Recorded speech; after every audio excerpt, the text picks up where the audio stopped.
Hey y'all, welcome to SEGUCATED.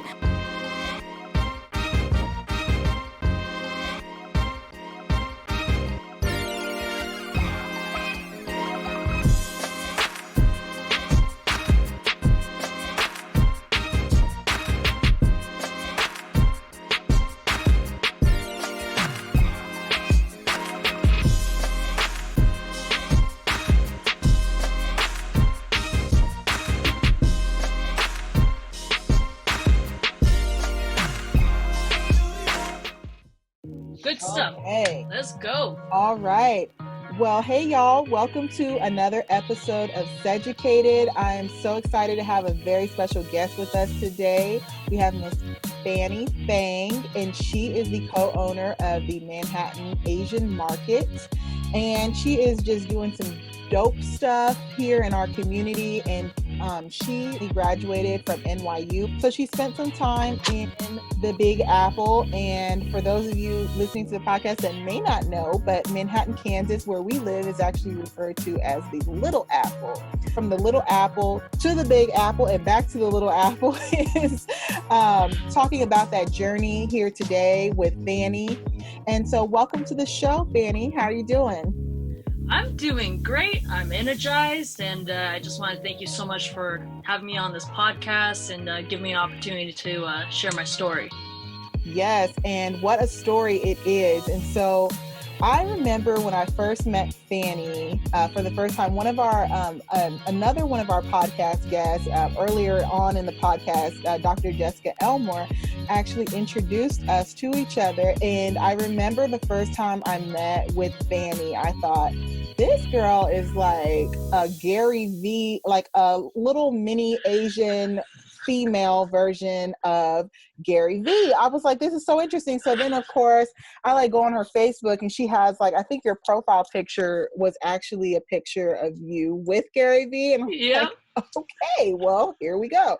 And so, but the reason why I thought that is because not only is Fanny very forward thinking, but she's also she very much has a similar story and background as far as having growing up with parents that immigrated to the United States and were business owners, and then helping her parents grow that business, with the new ways of doing things. And Gary V, that is how he started. And so that's really what made me think. That's how I think. When I think of Fanny, I think of a little mini Asian Gary V. So, so that sets things up for today, right?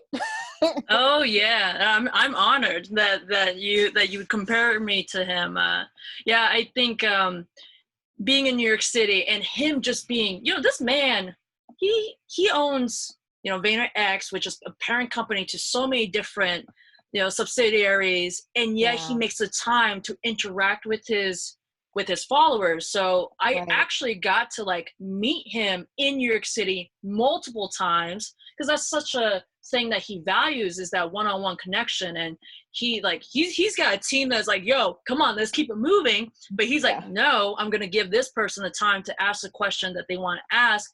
And he gets the whole some people are especially with meet and greet events, they're like, oh, no video, no photograph. This man lives for it. So he actually has someone dedicated to record that interaction. So he just gets it. And it's very rare to find someone who has 6 million followers and such a busy person to have that humility to still want to interact with people like us, Mm-hmm. Yeah. So what was any piece of advice that you got from Gary V that you can remember that you might want to share? So I went to one of his charity events, and at that time I was still in between figuring out, do I want to come back and run this family business? Right? It was less about the location. It was more about this family business dynamic, right? It's okay, I just graduated from college. I have the choice to go anywhere in the country, anywhere in the world. Do I really want to come back and work for my parents, right? And, the passion for the store was there. But, I also just, I love my parents, and I don't want business to ruin our relationship, especially since growing up they spent so much time working at their buffet that I didn't get much time to spend with them. So a lot of the development in our relationship happened when I was in college. So I didn't want to jeopardize that for a business. And so I asked Gary Vee something along the lines of, what do I do? Like, no, like what do I do? Right? Like, that's it. Like, what do I do in this situation? And, you know, of course, like I prefaced it with like him and his family and things like that. And he just said, like, you have to ask yourself, which one is more important to you? And you have to ask yourself, are you willing to have, if you want both, are you willing to have those tough conversations? Because you're going to have those conversations at some point, if that is what you want. And so he was saying, put in the work, right? That's ultimately what he was saying. You got to put in the work for what you want. And I was like, all right. And so there were a lot of tough conversations about, Mom, Dad, I appreciate what you've done for the family. The community can see that you've worked so hard, but your kids are ready to take over while, you know, of course, upholding your legacy, but bringing it to, you know, adding a whole nother flair to it to get it to the next level. And that's hard for, you know, 2 Chinese immigrants who have only worked their entire life to hear, right? And the way they show love to me and my siblings is through working, right? And so to say that is almost, to them, I think they felt like I rejected their love. And of course, that's not where I was coming from, but I also had to manage my expectations and put it in context of how my parents were raised, their background. So it was a very, very hard conversation to have. And what made it easier for me was Gary, I don't know if I was the reason why this happened, but I'll give myself the credit. After that interaction I had with him, I noticed that he started talking more about his relationship with his dad and some of the hardships with his dad. You know, and that kept me going. I was like, you know what? Gary and his parents, especially with his dad, they have an incredible relationship. Like, people admire that relationship so much, and that's what I want. If they're able to do it, I can do it. And here I am today, you know, now they are my employees and I'm the employer, you know, I get the boss them around. But it works really well. It works really well because, you know, we have a personal and professional understanding of expectations. Yes. That is dope that you got to speak to someone, you know, of his caliber about a very similar situation. And so right now we're in the middle of a worldwide pandemic with COVID-19, and so many businesses in our local area have shut down, have been shuttered, and they have anticipating a reopening date, or they've had to make major pivots in their business. And at the Asian market, you guys have made a major pivot. I believe within 24 hours, you guys were able to go from brick and mortar to an online store, which is an incredible feat in itself. And then on top of that, that was kind of spurred by one of your employees who actually tested positive for COVID-19 after the Asian market did pretty much everything that you could do to stop that.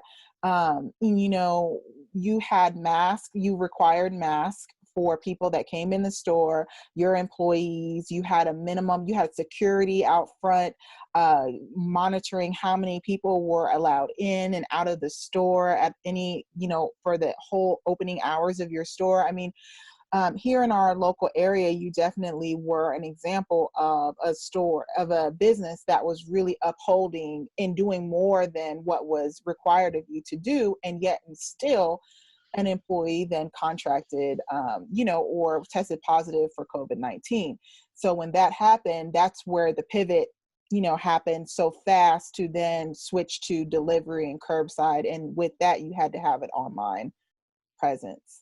And so can you just kind of tell us what was going through your mind during this time, and just thinking back over these past few weeks, because I mean, we're here in the middle of May. And so everything is still kind of happening at this point, and businesses are still pivoting, but kind of just tell us like how your business was able to pivot during that time, and how you've actually become a community leader really or I feel like you were already a community leader, but now you're getting more recognition for what it is that you're doing with your business. Mm-hmm. Yeah. Woo! A lot happened, and to be quite honest, I'm still processing all of it. So I might be a little bit scared here, but our response to COVID-19 here at the Asian market was actually pulled from my dad's own upbringing and journey to America. So you already gave some background, family background. I filled in some of the details. Mm-hmm. So I'm the daughter of 2 Chinese immigrants from Fuzhou, Fujian, which is the southeastern part of China. And growing up here in America, my dad would tell us stories about his struggles growing up in a rural farming village. And when I say rural, I mean no roads, no electricity, no plumbing, nothing. Literally, the Chinese government didn't even know they existed. So, wow. With no infrastructural support, my dad and his family had to survive, had to do whatever they could to survive. And a lot of their survival tactics, right, were rooted in leaning into the relationships they had with their fellow villagers. And most importantly, working harder than what working hard is, Right. And that dedication to his community and that work ethic is what led him to becoming a successful property and business owner here in Manhattan, Kansas for over 25 years. And those same set of values is what I have been carrying with me, as we navigate through this COVID pandemic. When I think back, when the first case was confirmed here in Kansas, people flocked to our store to buy rice. Yeah, I was one. Yeah. My mom, who is Filipino, she definitely made her phone call. I can't find rice anywhere in Topeka. Please go to the Asian market and see if you can get some for me. And we were really fortunate. It was just like good timing, because what we do is, for grocery stores to be able to have a decent profit margin, you have to buy in bulk, right? Mm-hmm. And so with rice, it being something that has a long shelf life, and us having the storage for it, we had just gotten in like 2-3 months worth of rice, just like a week before all this happened. And what would take, 2-3 months to sell, it literally sold in 2 weeks. And it only took 2 weeks because we immediately put in a limitation on the amount of rice you could buy, because people were just panicking, and rightfully so, right? Like, we're like, oh shoot, it's here now. We gotta get all, everything. I came home with 1 bag of rice, and my mom was like, really? Like, I thought that you were getting me a supply of rice. No, right. And being Chinese and rice being such a crucial staple in our cuisine, it was incredibly hard for us to put that limit in. We knew that people needed that, but we also knew that a lot of people needed it.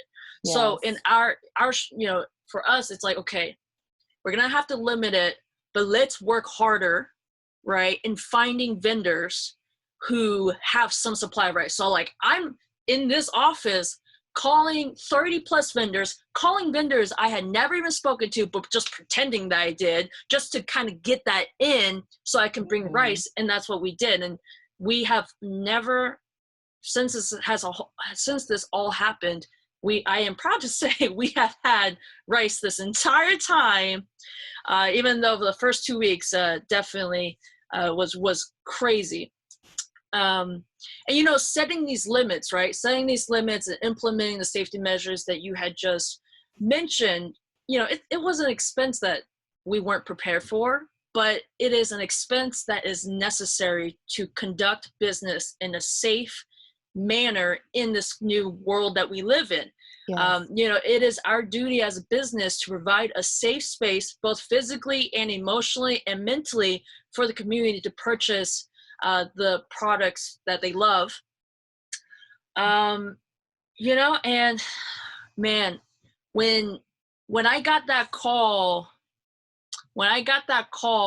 that one of my employees was diagnosed with COVID, well, the first thing we did was we immediately closed down. I mean, we had just opened 10 a.m. It was 11:15 when I got the call, and I told my employees, told my security guard, we're done. We're shutting it all down. We didn't make an announcement on social media. We the only thing we did was we put a sign saying that we were closed and that, you know, stay updated on our social media for updates. And it was an incredibly scary moment because there is not enough schooling. There's not enough schooling you can get to prepare for something like this. Right. And there's no blueprint either for this. Right. And so, you know, I called the Riley County Health Department, and, you know, I of course asked them if they were going to name the Asian market in their daily COVID updates. For a while, they were saying this person went to this place and Mm-hmm. And I was concerned because I'm a small local business. You know, you saying that this person got it from Asian market first, it's like, okay, the Asian market, you know, we're a small business too. We don't have that many employees. We have a good team, but It's like if you release, you know, the age and the gender and then say employee at the Asian market, people can figure out who it is. So there was also a very, you know, a privacy concern for my employee. And so, you know, as I expressed my concerns to the Riley County Health Department, and they said that, look, community spread is already happening. So releasing the information of, you know, where this employee works in their mind wouldn't make much of a difference. It would actually just cause more anxiety and panic in the community. So They said, it's up to you on what you want to do. And so I spent 4 or 6 hours going back and forth on what I wanted to say.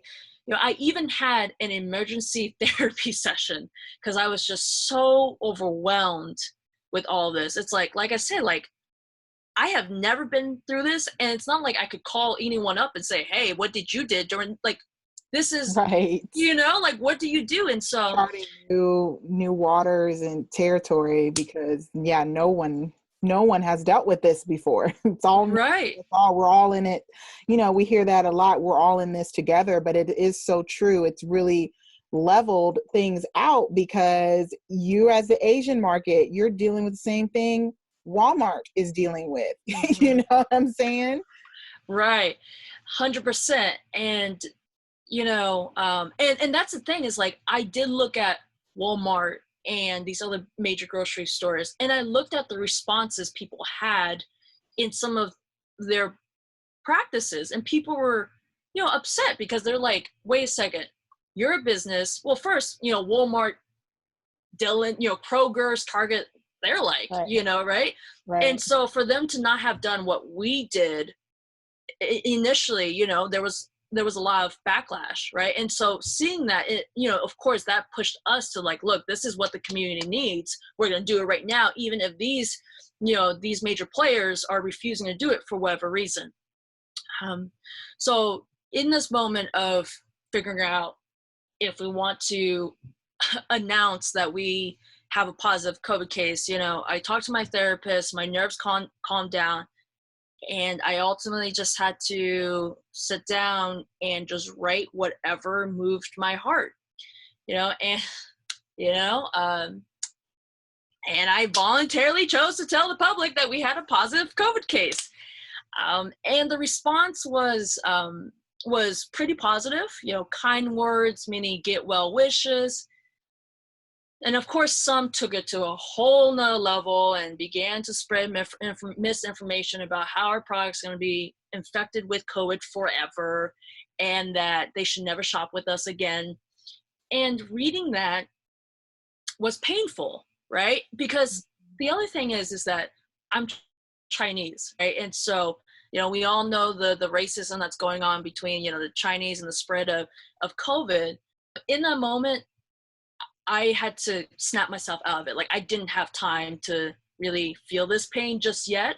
Like I could feel it, but I was like, look, I need to focus in on what I need to do for my community, for my employees. They need to get paid and the community needs to get fed. So what do I do? And so I focus on my team and we uploaded over 2,000 products online, completely changed to curbside pickup and delivery.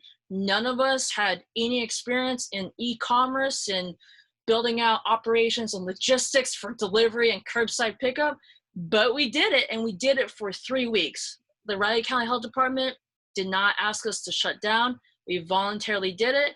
And, you know, self-quarantine, the amount of days they recommend is 14, but we were like, you know what? We're going to close, you know, because we're going to close, let's take those extra steps, you know, to rebuild that consumer confidence. Because even though it wasn't our fault that this happened to us, the truth is that now the community has anxiety about shopping with us, and rightfully so. And so what can we do to rebuild that? And, you know, it worked out really well. You know, the community has been incredible. Opening the store back up a couple weeks ago, back to the public, was just so emotional. Like, I had no idea if anybody was gonna actually come. I had no idea if people would get mad for us, you know, for reopening.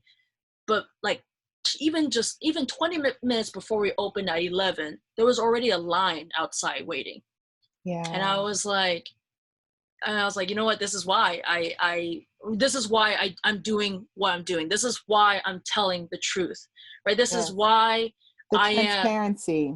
Right, the transparency exactly. that you showed. I mean, and, you know, as a social media marketing agency, we preach that to our clients all the time. And it's a lot of times something that we have to really teach our clients, because a lot of times businesses, you know, they don't necessarily want to have a front person, or that owner doesn't want to be the front face of the business, but the value of doing so, you know, putting a face to a name versus just the logo, and being able to connect with people on that level, and the transparency, and then just being authentic.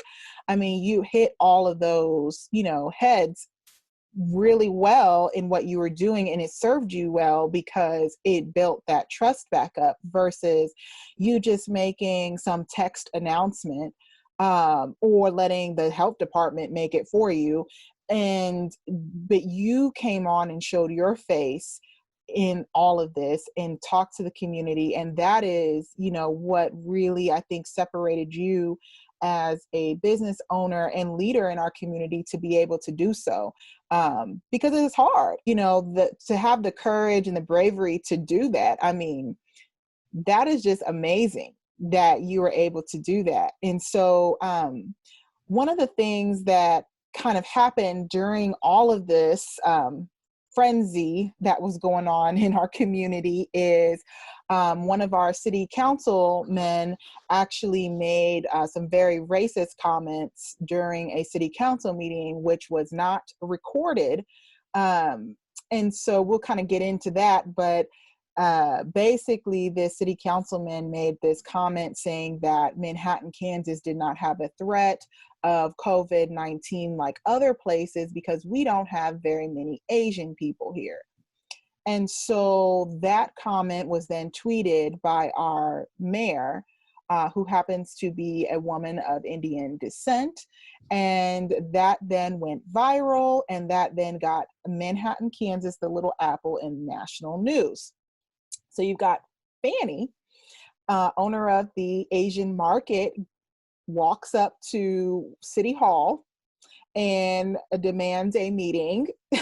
And this city councilman couldn't even meet in person. He was over the phone, and then continued to basically defend his racist comment. And Fanny was able to kind of, you know, leverage community support, and it turned into this really big community effort that was just beautiful to see, people coming together, people of all races coming together, especially during this time, to make a comment like that during this time was just absolutely ridiculous. So just tell us a little bit about how that played out and how you were, what was going through your mind when you decided to stand up to him about that. In a way, I was, you know, racism is an issue in America, right? For any minority, it's a major issue, and it, you know, in the last 4 years, it's been, actually, let me take that back. For the last probably 8 years, right? It's been a topic, right, with the Black Lives Matter, right? That really got us to pay attention to how there is so much racial injustice in this country. Mm-hmm.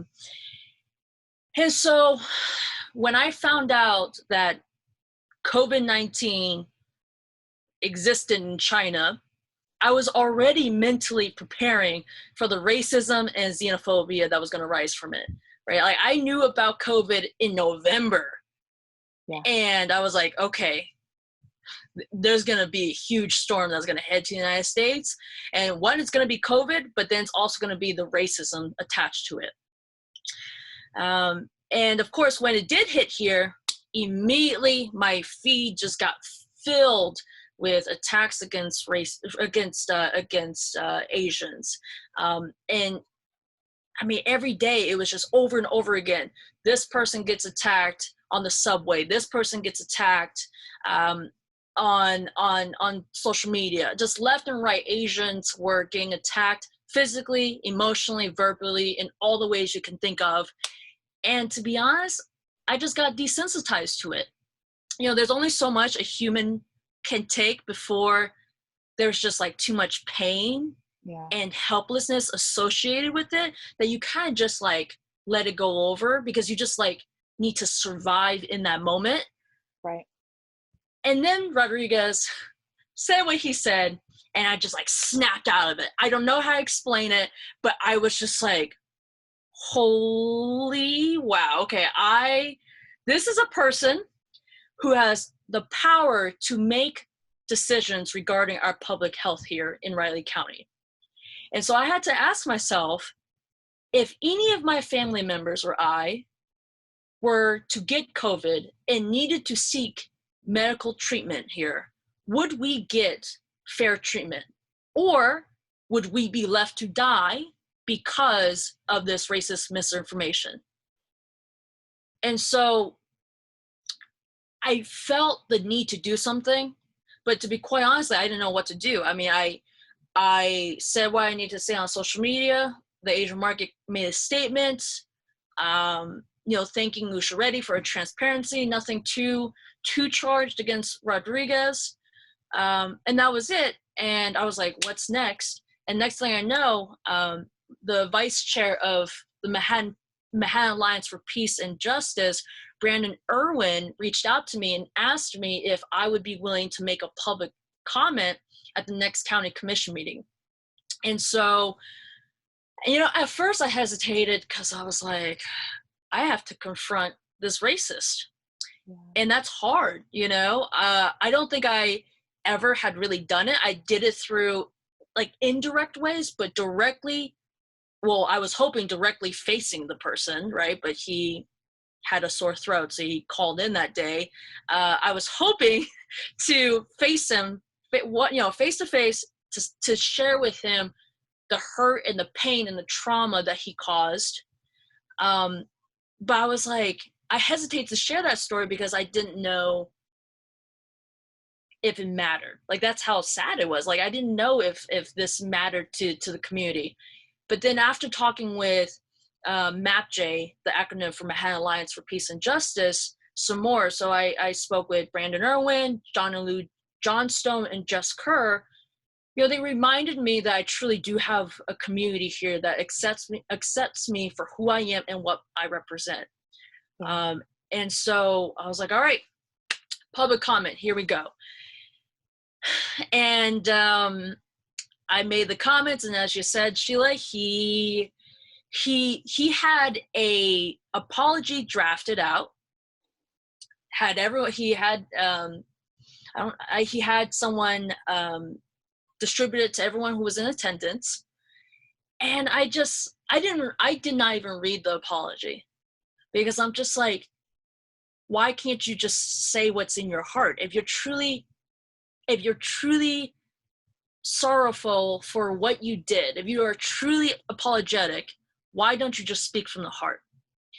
And when he did speak from the heart, he just negated the entire apology. He said to me that it was, sorry that I hurt you, but I still believe that the COVID virus was an export from the Chinese government. Mm. And then he joined his fellow county commissioners in saying, but I love Chinese people because I love their food.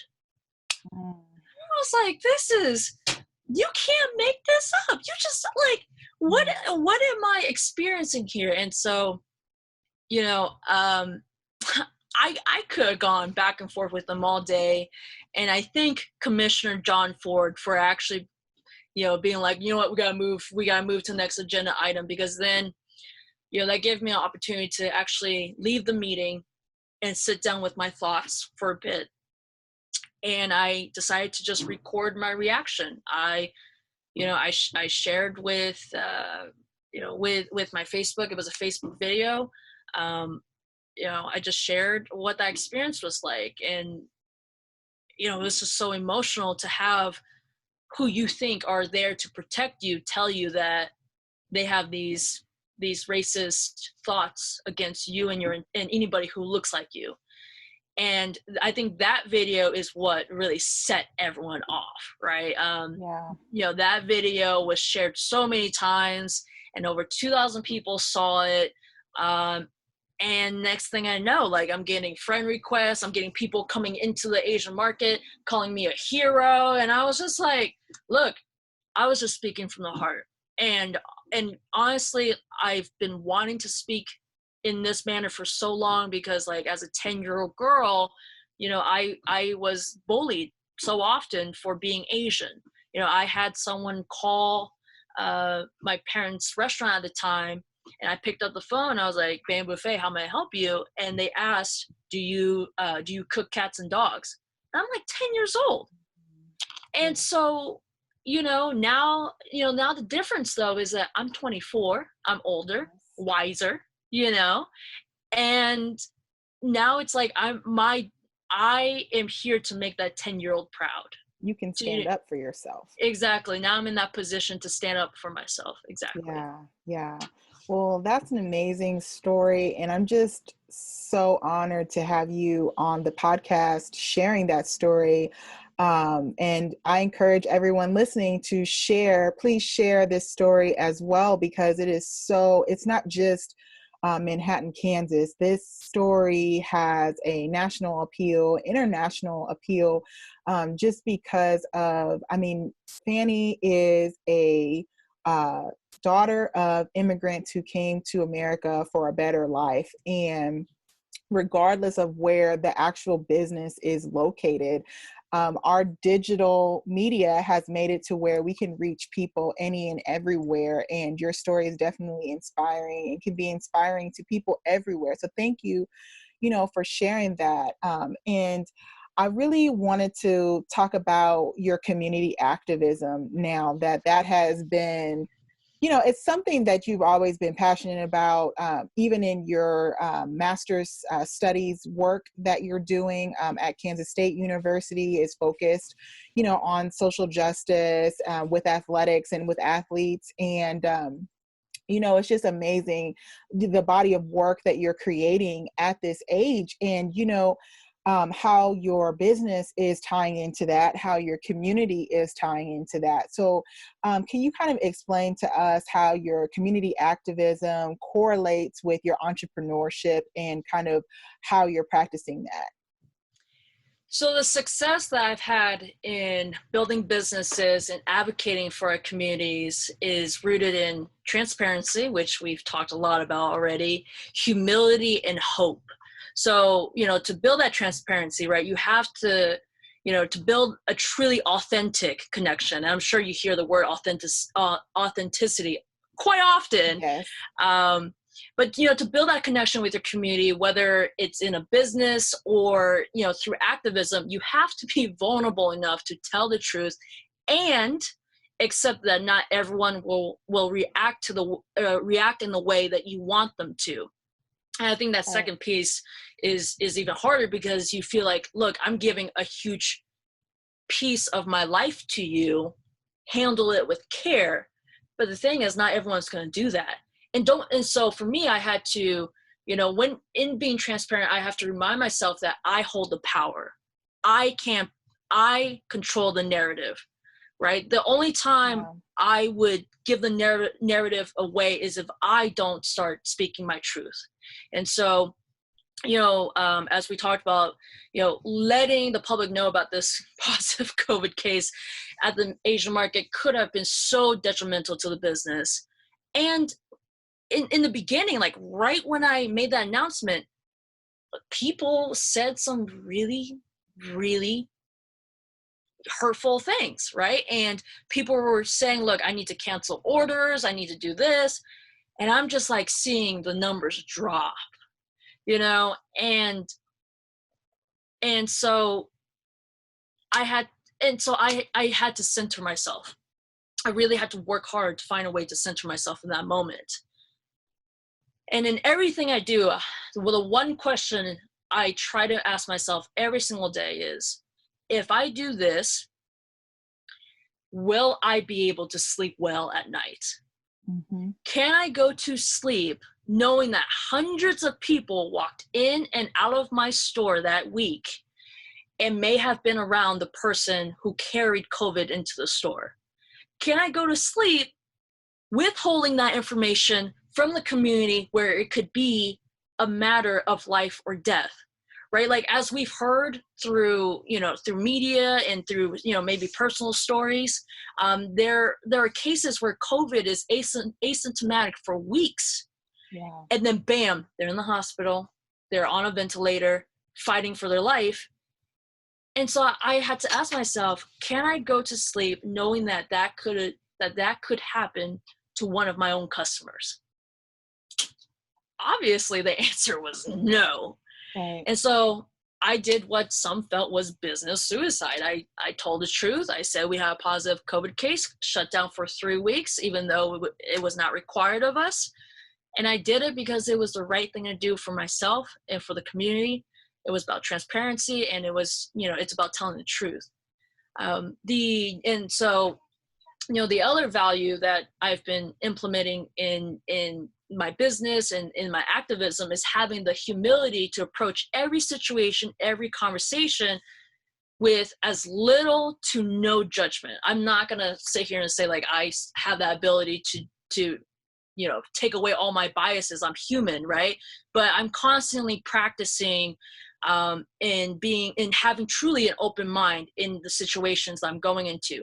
It's important to have the facts, but it's also so important to be able to go into a conversation and ask questions so you can understand the context, the reasons as to why someone may hold certain views, right? I mean, right.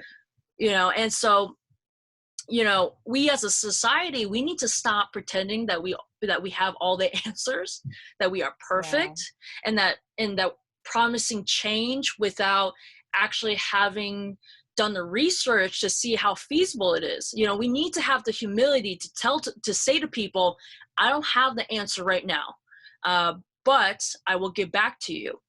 And actually getting back to them, I think that follow-up part is really, yeah, exactly. It's really difficult, especially when we got everything, all this going on. It was already hard pre-COVID. It's even harder now, but it's our duty to keep people updated on our progress. And that's what we did with the Asian market. Like, look, this COVID case happened.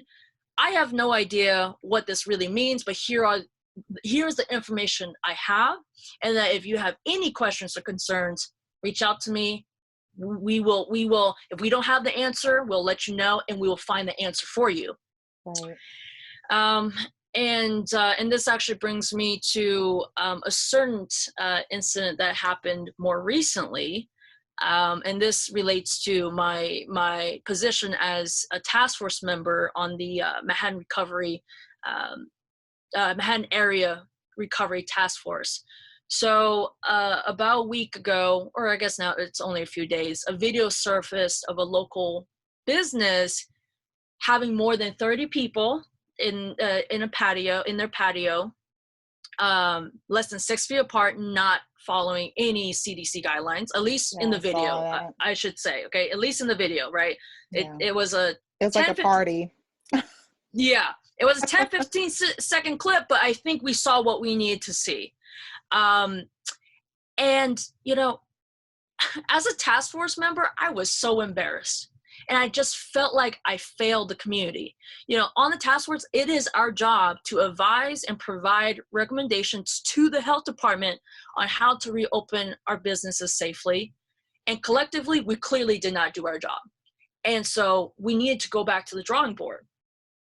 But before doing that, I felt that it was crucial to reach out to the community and say, and ask for their feedback, ask for their questions and their concerns.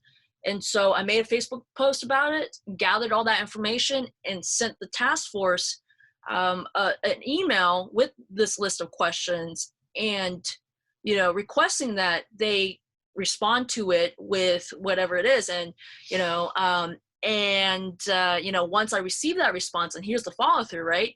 I sent that response to every single person that provided feedback and questions to me. And naturally, of course, they had more questions and concerns. But again, like, I had to exude that humility and say, like, look, I don't have the answer, but I will be your voice at this table. Last but not least, this is the hard part here, even though all this was really hard, but this is by far the hardest part for me so far, is focusing on the hope. Right? Like, in the era of COVID, seeing how our economy is struggling, you know, seeing that death toll rise every single day, it's just hard to even get out of bed at this point. And it's just like, it's just hard to continue to innovate your business and to fight for the people you believe in when it feels like the world is crashing down. Here's the thing though, if, you know, and this is something that has, this perspective has done me very well, not only through COVID, but through a lot of other trials and tribulations I've had in my life. It's like, look, if we are still breathing, if we are still alive, it means we're still in the game, right? We owe it to ourselves to give our best every single day and to not live a life of regret. And so, you know, so much happened in these last few weeks. And for me personally, everything changed. When COVID hit Kansas, right? Like, I gave up my other job as a brand director for a former NFL coach to solely focus on the Asian market and the Manhattan community, to just focus on leading us through this pandemic. When I peacefully confronted Marvin Rodriguez in the Raleigh County Commission on his racist comments, I had no idea that would lead to me becoming passionately involved in building a more just and equitable community here in Manhattan, Kansas.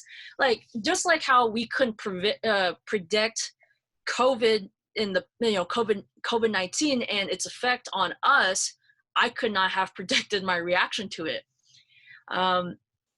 And, you know, what has kept me going through all of this is the people of Manhattan, Kansas, is the people of Raleigh County. You know, they have kept that fire going. They have kept my hope alive. And I owe them so much for all that they've done throughout my entire life. And I owe it to them to give them everything I got and to address the issues that they are going through. And so, I got a big announcement. Today, I would like to officially announce my candidacy for Raleigh County Commissioner, District 2.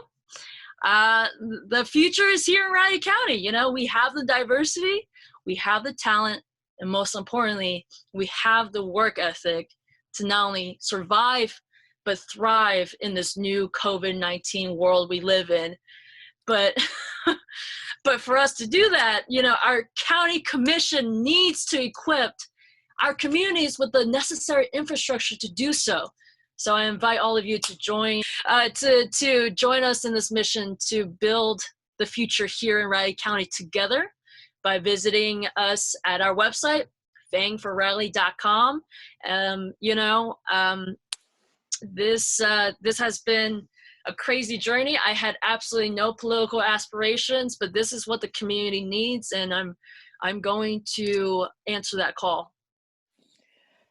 Well, you guys heard it here first on SEGUCATED, and I get emotional hearing Fanny because it is definitely, being in Manhattan as a student at K-State for several years, moving away and then coming back as an employee at K-State, and then being a part of the community here as a Black female entrepreneur. It's not an easy road here, where there's not a lot of people that look like you, who are have a seat at the table, who are employing people, who are running businesses. And there are times where you get discouraged and you feel like you lose hope, because it's like, will this ever get better? Will anyone ever listen? Will I continue to be, a token, person, or will we really see real change here? And I think that Fanny really represents that change that we need here, on so many different levels. And her level of, just her being authentic, and being real, and everything that you embody as a person, I think is just fantastic. And I wish you all the best. And of course, anything that we can do to help you, that I'm here and we're here. And so I just want to thank you for sharing your story and choosing us to be able to help deliver that announcement for you. And is there anything else that you want to say, Fanny? Look, I'm inspired to do what I'm doing because of people like you. I can't do anything that I'm doing alone, right? And I need a strong support system. And, with your guidance and you being vulnerable enough to tell me your stories and your experiences and being that token committee member, right? Like when you shared that with me, it hurt. It hurt because I know how much you care about Manhattan, Kansas. I know how much you love the people here. And the fact that you have to ask yourself, is this a place that, will this place actually welcome me and my kids, right? Will my kids be accepted here? I was like, this is not okay. This is not okay. And, and I did ask myself the same, those same questions I asked myself before deciding to come back to Manhattan, Kansas. I was in New York City, one of the most diverse places in the world, right? Right. Like, do I want to come back to a place like this? And the answer was yes, because I knew, like I said earlier, like the diversity is here, the talent is here, the work ethic is here, but we don't have the proper leadership to actually lead us to where we need to be. And so I hope to be that person. I will be that person. And I'm only going to be able to do that with the support of all of you. Yes. Well, thank you again, Fanny, for your time today. And everyone, definitely check out the website. Can you say it one more time? fangforriley.com. There we go. And definitely check them out. Check out Asian Market too, because you guys have your website. What is the website? AsianMarketMHK.com. But I will say I'm working with my girl here, Sheila, on some big changes, so stay tuned. Yes, we're definitely excited about that, and thank you all for listening, and until next time.